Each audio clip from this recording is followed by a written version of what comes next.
Assalamu alaikum. Bagmandары, саламатсыздарбы. Силер менен ушул бак өстүрүү семинарында жолугушканыбызга аябай кубанычтабыз. Туугандар, биз азыр Кыргызстан боюнча семинарларды жүргүзүп, элге коммерциялык дарактарды отургузуп, ошодон түшүм алууну үйрөтүп келатабыз. Колубуздан келишинче советтерди берип атабыз. Мына Кудайга шүгүр, биз баштаганда араң 20 000 көчөт сатылат эле. Азыр ошол көчөттүн көлөмү миллиондон ашып кетти. Балким быйылкы жылы 2 миллион болот. Мына биздин өзүбүздүн эле фирма 100 000ден ашык көчөткө заказ алдык. Биз азыр ушул Иргилер деген фирманын көчөтүн сатып атабыз. Иргилер деген.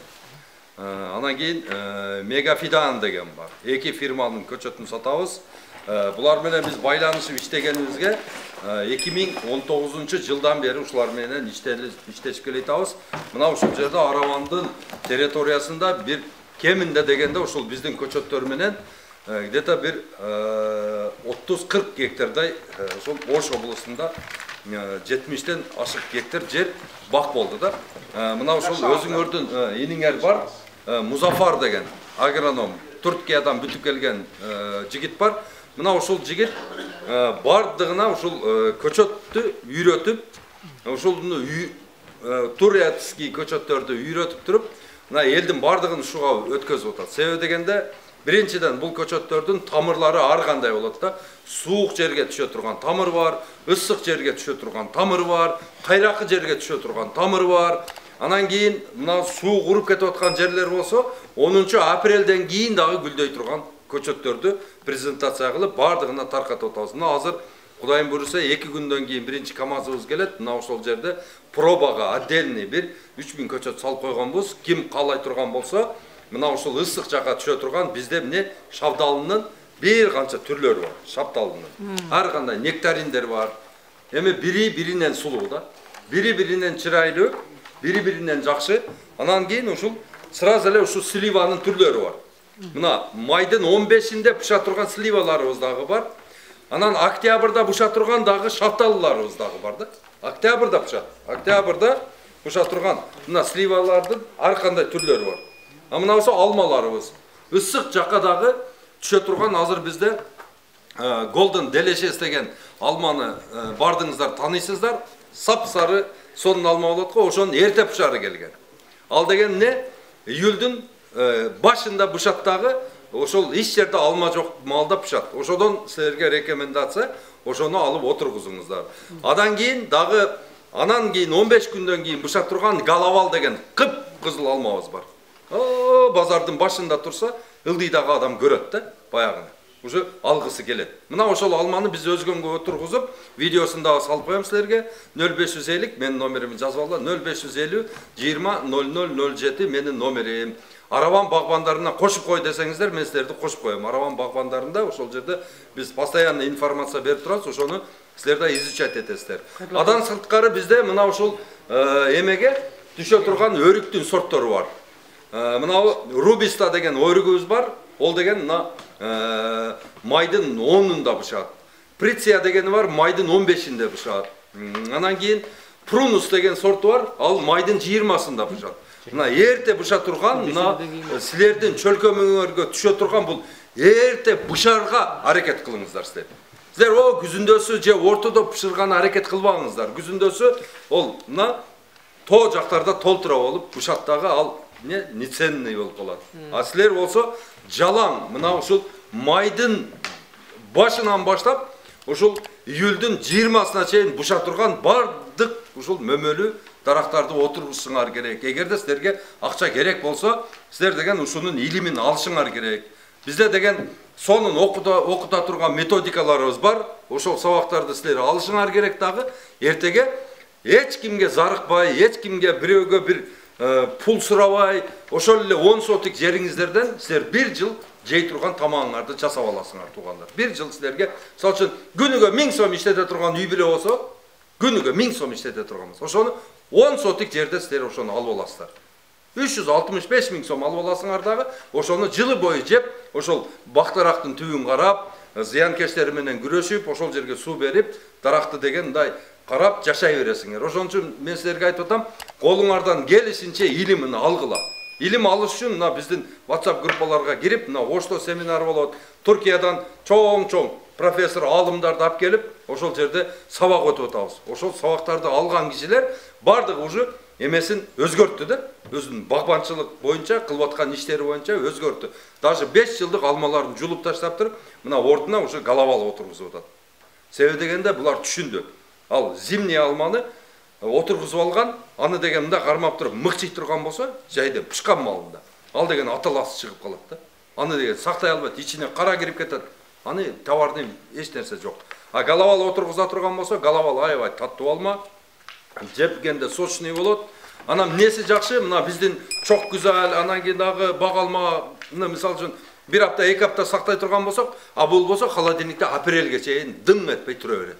Мына айырмасы ушул да. И эрте бышат. А жанагы мен айткан өрүктөргө мына ушул силердин эле аркы жагыңарда, мисалы үчүн да, ошол өрүктөрдү отургузуп атышат, 1 килосын $4 сатып атышат. Үйүнөн келип алып кетип атат да.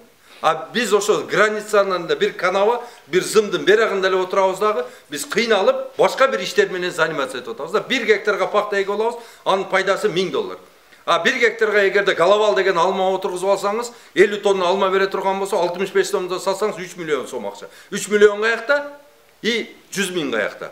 Ошону ойлонуш керек. Мисалы үчүн өрүк, слива бар жок акча боло турган сунуштайбыз силерге ошолорду. Силердин жериңердин анализин алабыз. Силердин жериңердин 15 жыл мурун метео станцияда кандай болгон, кар жааган, кар жабаган, не болгон, адан кийин дагы 20 жыл ошол алма өмүр сүрө турган жердин полный эмесин, раскладын чыгарып беребиз. Эй, Абдыманап, сен 2018 жылы, же болсо 2026 жылы алмаңын үстүн бардыгына күлөнгө жаап чыккын. -6 болот экен, же 7 болот экен. Ошондо ушук уруп кетпесин деп биз предупреждать этип айтып турабыз да. А силер биз менен иштеше турган болсоңор, силер деген эч капилетте калып кетпесиңер да. Биз группага айтабыз. Ассаламу алейкум. Ассалам, внимание, внимание. Мына суук келет атат.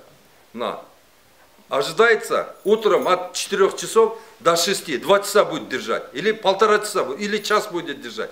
Что надо делать? Значит, 4 надо топить, ошону түтөтөбүз дагы, ошо өзүбүздүн бактты сактап калабыз. Биргеликте да. Мына ушул иштерди аткарыш үчүн бул кластерлик бактарды отургузуш керек.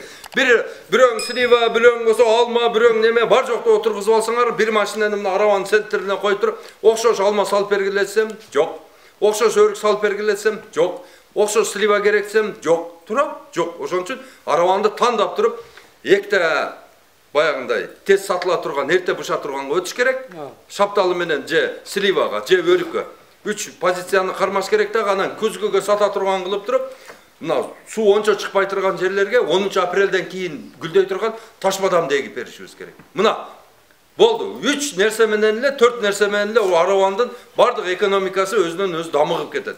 А биз болсо мына боло турган ишти кылышыбыз керек да. А буну мына жаныбызда коңшулар бизден 10 жыл алдыга кетип атат да. Мына Өзбекстанда уже 15 майда бышырып, сонун акчаны жасап атышат. А биз болсо августта бышырабыз дагы, биз болсо 4 сомдон беребиз. $4 каякта, 4 сом каякта. Ошону ойлонушубуз керек. Бардыгыбыз ой жүгүртүү, окуу, жана окуу бул деген бизге берилген бир неемет. Ошол бешиктен баштап лахатка жаткы чейин биз окушубуз керек. Окубасак биз эч ким эмеспиз туугандар. Бардыгыңыздарды окууга чакырам. Эми болсо бак боюнча суроо бергиле. Бир-эки сурооңорго жооп берели. Өзүңөрдүн суроо болсо бере бериңиздер. Кандай суроо бар? Siz aytgan ko'chatlarni massiviy qilish kerak ekan-da. Биздин алып келген көчөттөрдү массовый отургузуш керек. Анан кийин биз көчөткө кепилдик беребиз. Ошо сорт чыгышына кепилдик беребиз. Анан ошону мөмөгө кирге чейин сопровождениясын да кылып беребиз. Полностью кандай дарылаш керек, кандай дары бериш керек, зыянкеч менен кандай күрөшүш керек, ошону кандай обрезка кылыш керек, бардыгын түшүндүрүү иштерин жүргүзүп турабыз. Эгерде багыңар 1 гектардан өтө турган болсо, уже келебиз да. Ошон үчүн силерге выгодно. Мына жерде авам айтты го, 30 гектар жерибиз бар, не кылсак болот, ондой мындай. Ошол жердин бардыгына, мисалы үчүн таш бадам эгип кое турган болсо, 30 гектар. Ошол жерден ар бир гектарынан эң болбоду дегенде 5 тоннадан бадам алышса канайбы? Тура? Канча? 1-2 машина толуп чыгып кете берет да. Азыр ашы шабдаланы ысык жерге, суук жерге ар кыл томурдары бар дейсиз. Шор сууган барбы ошондой көчөттөр? Шор сууга бизде 2 көчөт бар. Бирөөсү алмурут, Бирөөсү бей алма. Шор сууга дагы шор жерге шор суу менен өсө бере турган ошондой тамырдагы бей алма менен эшме деген сорту бар, дагы бир сорту бар. Анан кийин неменин Минский красавица дагы бир эки сорту бере алабыз. Ошо көчөтлөр каерде сотулат? Канчадан? Тугандар, көчөттөрдүн бардыгы мынау эски аэропорту билесиздер, ошол жерде логистика борбор курулган. Ошол логистика борбордон сатылат. Акчасы неме айтасыз? Акчасы $4. Бардык көчөттөр $4. Жаңагыдагы өлүгү да Карасуу жолу да? Жолдун боюнда эле аке. Анан эң кичинекей бак канча болуш керек? О мисалы сотук мисалы бир адам баккалам десе да. Баккылам дей турган болсо 1 сотке да жасаса болот. Болот. 1 сотке да. Баккылам десе 1000 сотке да жасаса болот. Эч немеси жок, ограничениясы жок. Сизге консультация постоянно бериле берет. Эгерде сиздики 1 гектардан ашкан болсо, анан агроном келет да. 1 гектардан ашкандан кийин. Ошо келип, агроном постоянно барында листовой немесini анализин чыгарып, буга эмне жетишпей атат? Калий керекпи, кальций керекпи, же эмне фтор, марганец, эмне гумусу азбы бардыгын текшерип туруп, сизге анализ берип, аке, мына ар биринин түбүнө мынчадан мындай бериң, мындайдан мындай бериң. Жалбыраганы карап туруп, аке, буга тиле түшүп калыптыр, эмне кылайлы? Мына менен жууп коюңуз деп, бардыгын айтып берип турат да, безопасный болот. Анан кийин дагы бир жакшы жери туугандар, биз аракет кылабыз ушу саткан көчөттөрүбүздүн бардыгын учетун алып туруп, анан кийин силерге биз предложение беребиз. Абдрахым, кандайсың? Жакшысыңбы? Жакшы. 30 сотигиңден канча чыкты? 30 сотиктен 10 тонна алдым. 65тен бере бересиңби деп сурап турабыз да. Боло берет. Эл катары болсо болду, давай деп туруп, анан 10 тонна сизден, 10 тонна, тигиден 10 тонна будан биз заготовка кылып туруп, бизге азыр сунуш берип аткан Россиянын 50дөн ашык магазини бар да. Любой 50дөн ашык магазин биз менен кызматташкан даяр. Эгерде биз 5000 тонналык рубежден өтсөк да, 5000 тонналык рубежден өтүш үчүн биз деген дагы бир 5 жыл мээнет кылышыбыз керек да. 5 жыл көбөйтүш керек да. Анан мына азыр Борбор Азия багбандар биримдиги чектеп койду сортторду. Алла жалла бар жокто эге берсин кереги жок. Мына мисалы үчүн дүйнө жүзү Pepsi, Cola, Fanta бар жок дейсе, биз чалап менен кирип алып, чалап ичесеңби деп. Чалап эмне кылат ол? Бул Pepsi ичкени көнгөн. Базарда Pepsi биздин шорону ол түшүнбөйт. Аларга мына Red Chief, Golden Delicious, Fuji, вот ушуну сунуштасаң болду, ала берет да. Анан сен эч нерседен жок эле отуруп эле, анан кийин бирөө улап берген бадамды көтөрүп барып ал. Мына меники кылыч деп. Мына. Кылычың, бунун сорту эмне? Каерден алдың муну? Эмне кылдың? Кана буну атасы, апасы жок. Базарга кирбейт ол. Болду, регистрация болбойт. Фердуэлл, Ферагнес деген бадамды апардың. Анда кылып туруп, мына жерден, мына ушу фирмадан алганмын. Будан алгандан кийин сертификатынын көчүрмөсү бар. Ошону шарт таштап коесуң астына, так этирип. Элгирел фирмасы турбайбы? Так. Элгирел фирмасы Франциядан алган бу көчөттү. Французчасын алган. Америкадан алган. Же болсом Канададан алган, же Испаниядан алган. Болду, бул котируемый сорт. Болду. Всё, сколько есть? Давай. Деп туруп, сен менен сүйлөшөт да. Анан кийин бул алманы каяктан алып келдиңсе, бул алманы мен немеге бир тойго барганымда бирөөнү үйдөн көрүп калдым эле. Ошонукуна анан кесип келип жасап алдым эле. Десең анан ой айтат, извини меня, брат, у меня времени нет, давай дейт. Чык дейт. Жол дейт. Мен көзүмө көрмөдүм. Бул деген мына Red Chief деген алма. Десең Red Chief, Америка, сорт Америка, болду дейт. Всё. How are you дейт. Давай, канча бар дейт.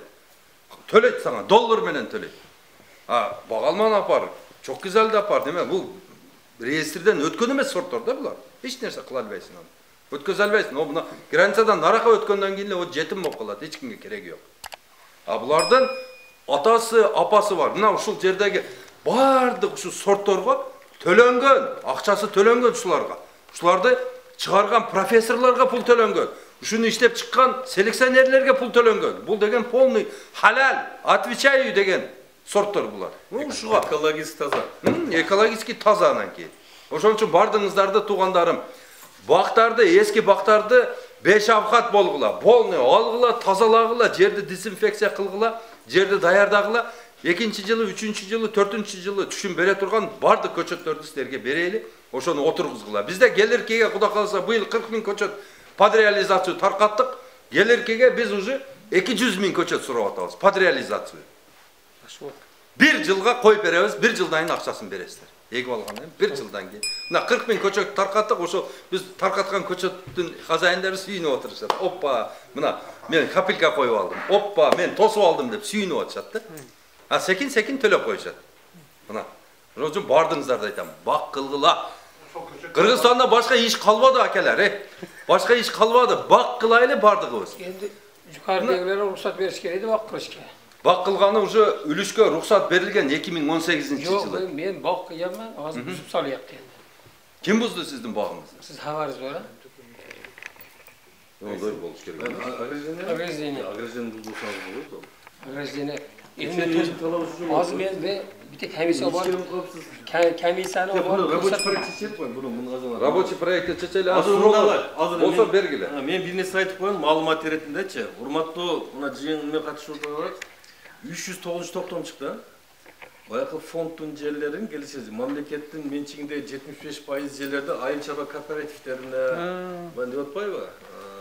Баягы асыл тукум семхоздорго депчи. Бир эле маалымат берет киши кыска. Мына Каныбектин теплицасын билесиңер, интернационалда.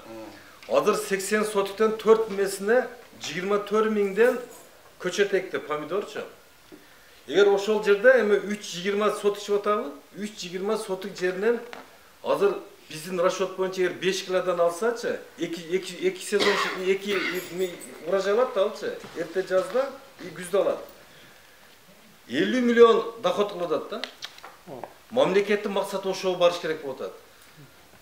Аз жерден биз не только внутренний, сыртка экспортко алып чыгышыбыз керек. Анан эгерде биз 3 гектарды мага берсе, мен пак тексем, ошодон ашып кетсе 1 миллион, 1,5 миллион доход кылыш мүмкүн.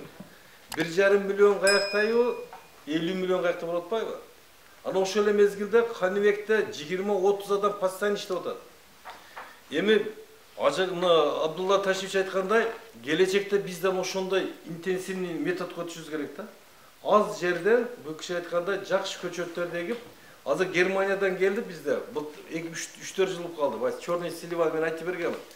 Айына 5 миңден поставка аласыңар деп атпайбы? О 5 миңден кайдан черный слива поставка аласыз? Ошого биз барабыз ошогочу. Вакыт сааты келет.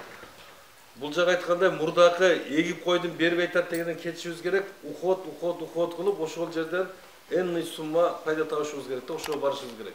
Болду, айтарыңыз. Мына ошол эмеде бышат экен да. Түркияда 10 апрелде бышат экен, мына бизде майда бышып берсин да. Эң биринчи ушу чыгат экен да. Бул кайсы? Слива. Аябай таттуу. Анан кийин баягы мен айткан алма мына. Баягы. Мына. Эрте пышар, а? Эрте пышар алма мына ушул. Анан мынасы эки. Мына эки. Мына эки, бирөө түбүндөгү кызыл алма, анан үстүндөгү. Ginger Gold менен Gold Shiveda дейт. Ошол Gold менен ошол Ginger Gold экөө тең эрте пышат тургандар да. Эрте бардыгына мурун ушул пышат. Базарда алма жок маалда 65 сомдон сата бересиздер. Баягы эми түшүнөмүн, азыр силерге мындай коркунучтуу болуп атат, ойлонуп атасыңар, мен жерди бузуп жүрүп, анан кийин өргө алмай алсам кандай болот экен, мындай болот экен, эч нерсе болбойт тугандар. Аябай сонун болот. Мына ошонун түбүнөн чыккан чөпкө дагы мал баксаңыздар болот. Мына ошонун түшкөн алмаларды терип, мисалы үчүн көп мындай өзүңөрдүн ишиңерде көп мындай пайда келтире турган немени сунуштап атам да. 10 сотик, 20 сотик, 30 сотик багы барлар бизде 650 миңден, 700 миңден киреше көрүп атат өзгөндө. 38 сотик мына Алтынбек Эргешев деген үкем багы бар, атасына жасап берген, ошол аксакал былтыры 650 миң сом пайда көрдү. 2018 отургузулган бак. Мына. Ошону общий расходунан дагы көп пул таап атат да. Эмесе видеосун таштап коем. Курчаптыкпы? Алтынбек Эргешев кызыл дыйкандык, өзгөндүн кызыл дыйканынан болот. Мына силер дагы ошондогу өтүңүздөр туугандар. Бак бул барып туруп жерди семиртирет. Бак болгон жерде барып туруп өзүнөн өзү ошо магнитный поле болуп туруп үстүнө осадка көп түшөт. Кар көп жай турган болуп калат, жамгыр көп жай турган болуп калат. Бул экологияны оңдойт. Бул эгерде биз 3 миллиард дарак отургузуп алсак, бул Кыргызстандын өпкөсү болуп калат да. Постоянно таза аба менен жашайбыз. Суу өзүнөн өзү мөңгүлөрдүн эриси токтойт. Бул деген экономически аябай выгодный да. Мына биздин президентибиз дагы ошол Өзбекстандын, Казакстандын, Тажикстандын, Түркменистандын президенти менен жолукканда ошол сөздү айтыш керек. Кыргызстанга силер вложение кылгыла, эгерде узагыраак суу ичем деген оюңар болсо. Силер Кыргызстанды экологиясын оңдогула, эгерде силер дагы ушул суу, бул биз деген сууну өзүбүз жасабайбыз да туру. Бул деген природа, ога деген экология керек. Экология жок болсо суу. Мына шыпта болгон немелер, мисалы үчүн компроводко барсаңыздар, мындай жардын учуна чыгат эле суу. Азыр болсо батарейкага жетпей атат. Уже эмне 10 метр, 6 метр, 7 метр ылдыйга түшүп кеткен да суу. Жылдан жылга пасайып атат. Барып кичинекей болуп калат. А ошо чоңоюш үчүн мына Кыргызстандын бардык талаларын бирин койбостон биз деген мына бак кылып иштетишибиз керек. Бак кылып иштетиш үчүн бизге средства керек. Средстваны мына именно ошол биздин жаныбыздагы мамлекеттерден биз сурашыбыз керек. Буларга дагы суу керек, бизге дагы суу керек. Эгерде суу керек боло турган болсо, булар бизге жардам бериш керек. Кече 10 000 павлония берди го. Ошол 10 000 павлония берди Андижан облусу Ош шаарына. Ошондойдон миллиарддап келиш керек Кыргызстанга.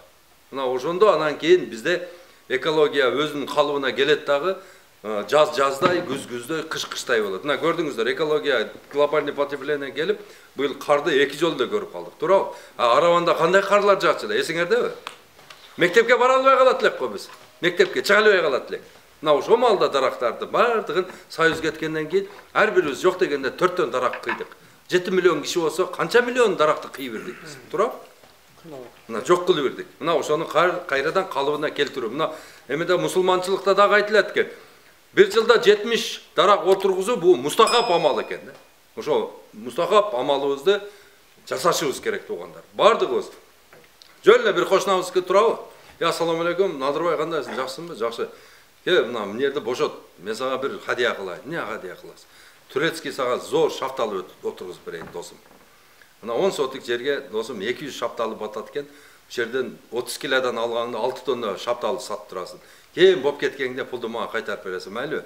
Мына бардыгын жасап бердим мына. Сага мына $1200 же $1300 пулум өттү. Кийин неме менен шафталы менен расход немесин бересиң деп туруп, ошондо иштерди кылышыбыз керек да.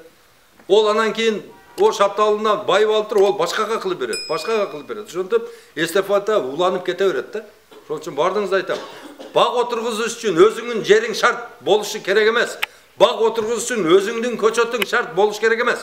Бирөөнү сүйлөшүп туруп, ке сенде пул бар, менде жер бар. Ке экөөбүз биргелешип мындерге бак кылайлы. Мушунча жыл мударабада жашайбыз. Мына 10 жылга экөөбүз договор кылабыз.